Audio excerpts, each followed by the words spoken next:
Next 4th unit. ఈ 4th యూనిట్లో నేర్చుకోవాల్సింది 3 టాపిక్లు అండి, అంతే. 3 టాపిక్స్ నేర్చుకుంటే చాలు. 3 టాపిక్స్లోకి వెళ్ళి ఒక టాపిక్ కంపల్సరీగా వస్తుంది, ఇంకా వేరే ఆప్షనే లేదు అసలు వాళ్ళకి, ఇంకా జేఎన్టీ వాళ్ళకి.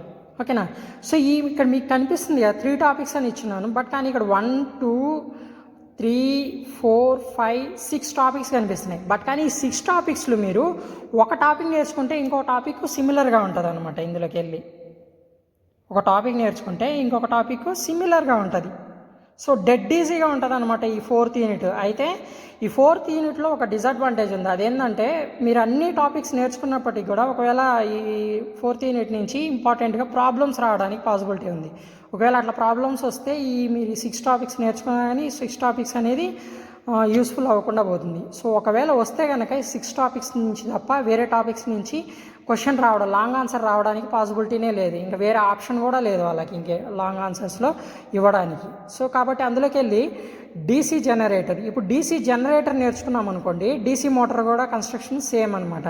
అంటే ప్రిన్సిపల్ మాత్రమే చేంజ్ అవుతుంది. ఇక్కడ డీసీ జనరేటర్లో వచ్చి ఫ్లెమింగ్ రైట్ హ్యాండ్ రూల్ని యూజ్ చేస్తాము, డీసీ మోటార్లో వచ్చి ఫ్లెమింగ్ లెఫ్ట్ హ్యాండ్ రూల్ని యూజ్ చేస్తాము, అంతే. So Fleming right hand rule, Fleming left hand రూల్ని మీరు ఈ రెండిట్లో రాయొచ్చు. దీన్ని బ్లైండ్గా ఎట్లా గుర్తుపెట్టుకోవాలంటే డీసీ జనరేటర్లో చూడండి 2 Rలు ఉన్నాయి.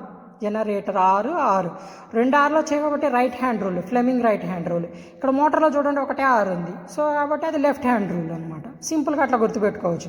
అంటే డీసీ జనరేటర్ అండ్ యొక్క కన్స్ట్రక్షన్ అండ్ వర్కింగ్ ప్రిన్సిపల్ నేర్చుకుంటే డీసీ మోటార్ యొక్క కన్స్ట్రక్షన్ అండ్ వర్కింగ్ ప్రిన్సిపల్, జనరేటర్లో మనకి ఏవైతే మెయిన్గా పార్ట్స్ ఉన్నాయో డీసీ జనరేటర్ పార్ట్స్, డీసీ మోటార్లో కూడా సేమ్ అవే పార్ట్స్ ఉంటాయి. అవే పార్ట్స్ని మీరు అక్కడ ఎక్స్ప్లెయిన్ చేయాల్సి ఉంటుంది అనమాట, అంతే. కాకపోతే ప్రిన్సిపల్ మాత్రం చేంజ్ చేస్తారు.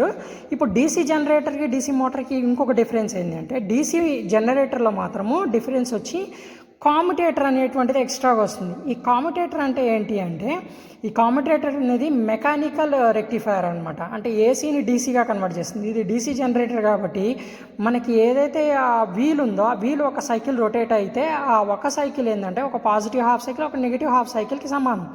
బట్ కానీ ఇది డీసీ జనరేటర్ కాబట్టి డీసీలో మనకి positive half cycle, negative half cycle ఉండదు. నెగిటివ్ హాఫ్ సైకిల్ కూడా పాజిటివ్ హాఫ్ సైకిల్లో కన్వర్ట్ అవుతుంది అనమాట. ఆ కన్వర్ట్ చేయడానికే ఈ కామ్యుటేటర్ అనేటువంటి ఒక ఇది అంటే ఒక పార్ట్ని మనం ఇక్కడ తీసుకుంటాం అనమాట. అంటే ఒక టూల్ మనం తీసుకుంటాం అందులో ఆ మోటార్లో, ఆ డీసీ జనరేటర్లో.